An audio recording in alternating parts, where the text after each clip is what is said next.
सविनय अवज्ञा आंदोलन को व्यक्तिगत सविनय सत्याग्रह का रूप देकर जब गांधी जी ने अपनी गिरफ्तारी दी तो सारे देश में उसकी प्रतिक्रिया हुई। 4 अगस्त 1933 को गांधी जी को रिहाई के आदेश दिए गए, लेकिन साथ में यह हुक्म भी दिया गया कि वो यरवदा ग्राम छोड़ दें और पूना में जाकर रहें। गांधी जी ने ये आदेश मानने से इनकार कर दिया और तब उन्हें 1 साल की सजा दे दी गई। गांधी जी ने जेल में रहते हुए अस्पृश्यता विरोधी आंदोलन चलाने की मांग की, किंतु उसे सरकार ने ठुकरा दिया। 16 अगस्त 1933 को गांधी जी ने अपनी मांग मनवाने के लिए अनशन शुरू कर दिया। इस अनशन के कारण गांधी जी का स्वास्थ्य बड़ी तेजी से गिरने लगा कि वो इस बार नहीं बचेंगे। ब्रिटिश सरकार गांधी जी की मौत की जिम्मेदारी अपने ऊपर नहीं लेना चाहती थी, इसलिए 23 अगस्त को उन्हें बिना शर्त रिहा कर दिया। उधर 30 अगस्त 1933 को जवाहरलाल नेहरू भी लंबी सजा भुगतने के बाद जेल से छूटे। जेल से रिहा होते ही जवाहरलाल पहले लखनऊ गए, जहां उनकी मां बीमार थीं। कुछ दिनों बाद जब मां की हालत में सुधार होने लगा तो जवाहरलाल ने गांधी जी से मिलने का निश्चय किया और पूना के लिए रवाना हो गए। पूना में गांधी जी से अपनी इस मुलाकात के बारे में जवाहरलाल ने लिखा है, हालांकि वो कमजोर थे, लेकिन वो अच्छी रफ्तार से स्वास्थ्य लाभ ले रहे थे। ये साफ जाहिर था कि जीवन, राजनीति और अर्थशास्त्र के हमारे दृष्टिकोणों में काफी फर्क था, लेकिन मैं गांधी जी का कृतज्ञ हूं कि उनसे जहां तक बना उन्होंने उदारता पूर्वक मेरे दृष्टिकोण के अधिक से अधिक नजदीक आने की कोशिश की।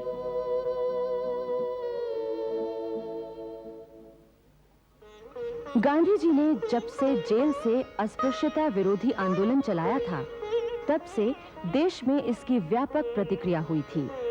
देश के बहुत से नेता अपने अपने क्षेत्रों में कार्य करने में जुट गए थे और बहुत से प्रसिद्ध मंदिर अस्पृश्य कहे जाने वालों के लिए खुल गए थे। केरल के मनंतु पद्मनाभन की इस संबंध में विशेष भूमिका रही है। वो केरल के नायर परिवार में जन्मे थे। बड़े होकर उन्होंने एक वकील के रूप में ख्याति पाई, परंतु वे अपने ही समाज में फैले अंधविश्वास, अत्याचार, पाखंड और आडंबर से दुखी थे। उन्होंने इसे दूर करने के लिए सन 1914 में नायर सर्विस सोसाइटी बनाई। उन्होंने कहा, मैं नायर समाज की उन्नति के लिए निरंतर प्रयत्न करता रहूंगा। इस प्रकार के प्रयत्नों में मैं ऐसा कुछ न करूंगा जिससे अन्य समाज के लोगों का अहित हो। पद्मनाभन ने समाज सेवा के प्रति अपने को इस तरह समर्पित कर दिया कि एक दिन भरी सभा में उन्होंने वकालत छोड़ने की घोषणा कर दी। समाज सेवा के दौरान पद्मनाभन ने देखा कि केरल में जातिगत भेदभाव अपने पूरे जोर पर है। अस्पृश्य कहे जाने वालों को वहां सड़कों पर भी स्वतंत्रता पूर्वक चलने फिरने की अनुमति नहीं है। मंदिरों में प्रवेश करने की बात तो दूर थी। पद्मनाभन को गांधी जी के अस्पृश्यता विरोधी आंदोलन से बड़ी प्रेरणा मिली। उन्होंने केरल के अन्य नेताओं से इस बारे में बातचीत की और अस्पृश्यों की इस दुर्दशा का अंत करने का निश्चय किया। पद्मनाभन ने सबसे पहले नायर सर्विस सोसाइटी के देवी मंदिर में अस्पृश्यों के प्रवेश की अनुमति दी। उन्होंने एक तथाकथित अस्पृश्य को अपने घर में अपने साथ बिठाकर भोजन किया। उनकी धर्मपरायण मां ने उन्हें भोजन परोसा। उसके बाद जूठी थाली भी धोई। इस प्रकार पद्मनाभन ने अस्पृश्यता निवारण की दिशा में स्वयं पहल की। महात्मा गांधी के अनुरोध पर पद्मनाभन और अन्य नेताओं ने वैक्कम के प्रसिद्ध मंदिर के सामने सत्याग्रह शुरू किया। पद्मनाभन के प्रयत्नों के कारण ही त्रावणकोर के तत्कालीन महाराजा ने बाद में सभी हिंदू धर्मावलंबियों को मंदिरों में दर्शन करने की अनुमति दी। केरल के इतिहास की ये एक महत्वपूर्ण घटना थी। पद्मनाभन अपनी ऐसी ही अनेक सेवाओं के कारण केरल के भीष्म पितामह कहलाए।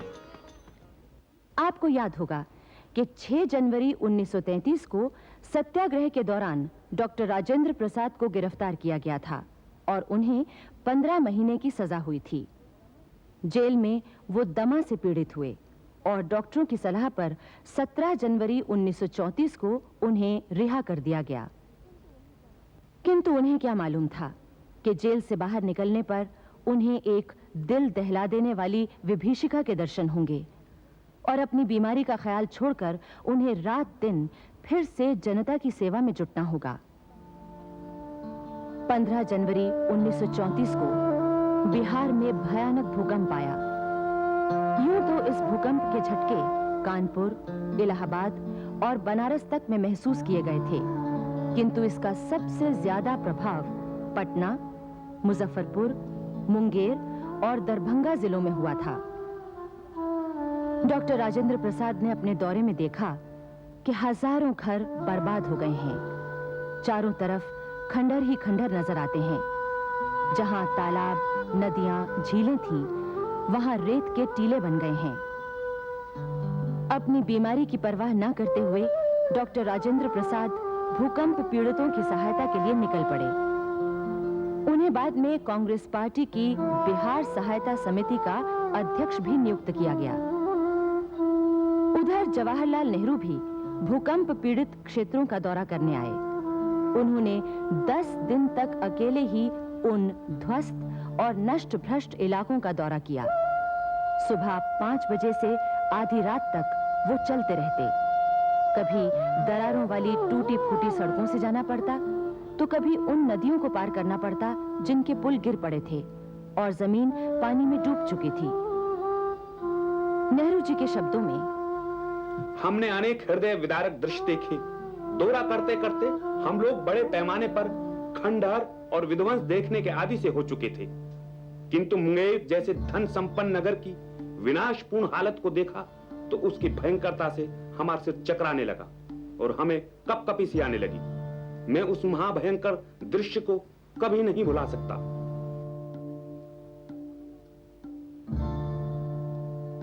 जवाहरलाल नेहरू भूकंप पीड़ित इलाकों में जाने से पहले कलकत्ता भी गए थे। वहां उन्होंने अपने भाषण में सरकार के आतंकवाद की निंदा की। उन्हें उस समय तो गिरफ्तार नहीं किया गया, लेकिन जब वो बिहार का दौरा करके इलाहाबाद आए तो उन्हें गिरफ्तार कर लिया गया। इस तरह 5 महीने 13 दिन के बाद वो फिर जेल के अंदर बंद कर दिए गए। इस बार उन्हें कलकत्ता के प्रेसिडेंसी जेल ले जाया गया।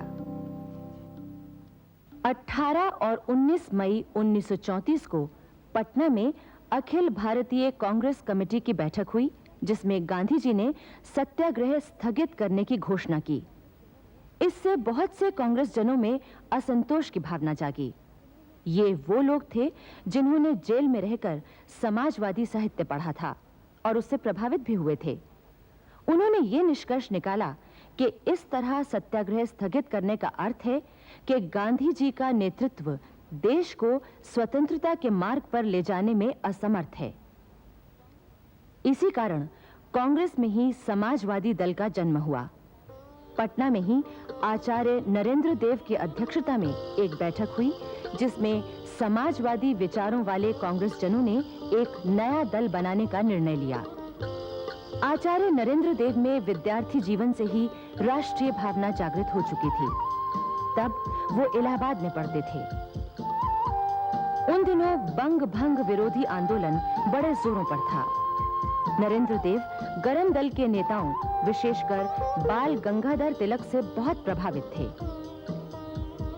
नरेंद्र देव ने सन 1913 में एमए और सन 1915 में वकालत की परीक्षाएं पास की।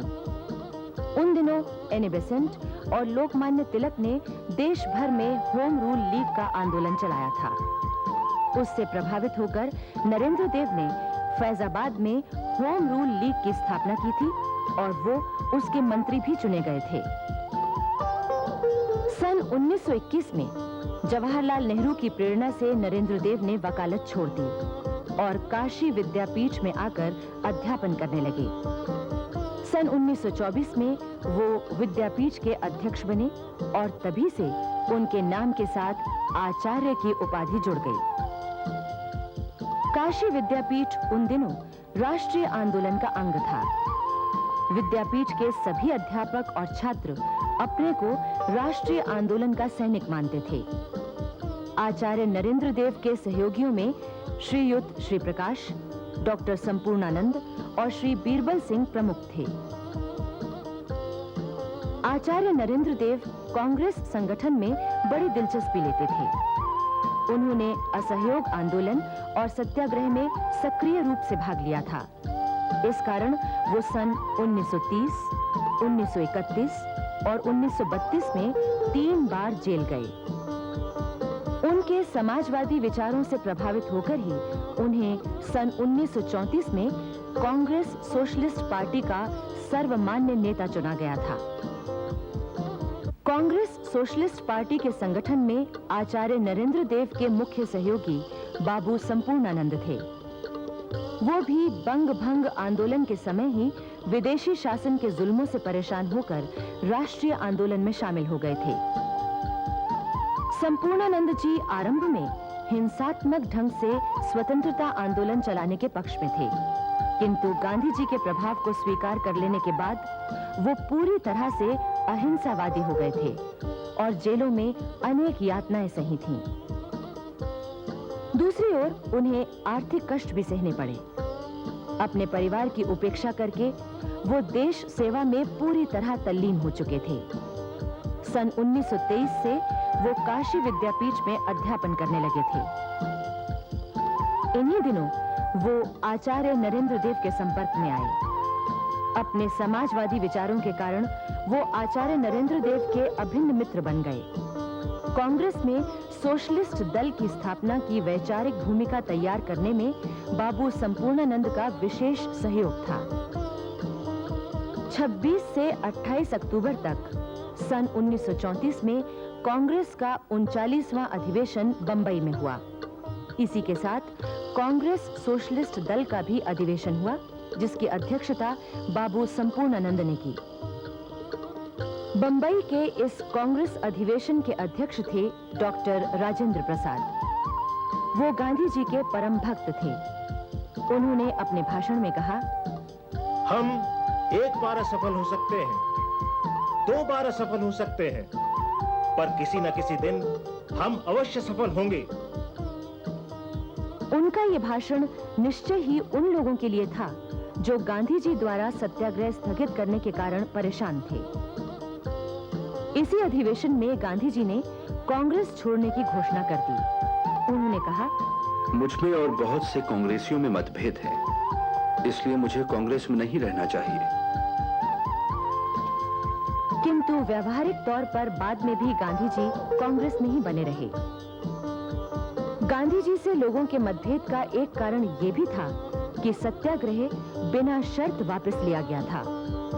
सत्याग्रह बंद होते ही सरकार ने कुछ राजनीतिक कैदी छोड़े, किंतु उनमें क्रांतिकारी कैदी नहीं छूटे और कुछ सत्याग्रही कैदियों को भी पूरी सजा काटनी पड़ी।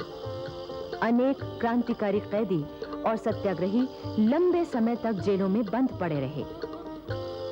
दूसरी ओर कलकत्ते की चीफ प्रेसिडेंसी मैजिस्ट्रेट की अदालत में पंडित जवाहरलाल नेहरू पर मुकदमा चलाया गया था और 16 फरवरी को उन्हें 2 वर्ष के कारावास की सजा सुना दी गई। स्वतंत्रता संग्राम के दौरान नेहरू जी को दी गई कारावास की ये 7वीं सजा थी। जवाहरलाल नेहरू को कलकत्ते की प्रेसिडेंसी जेल से हटाकर अलीपुर जेल ले जाया गया था।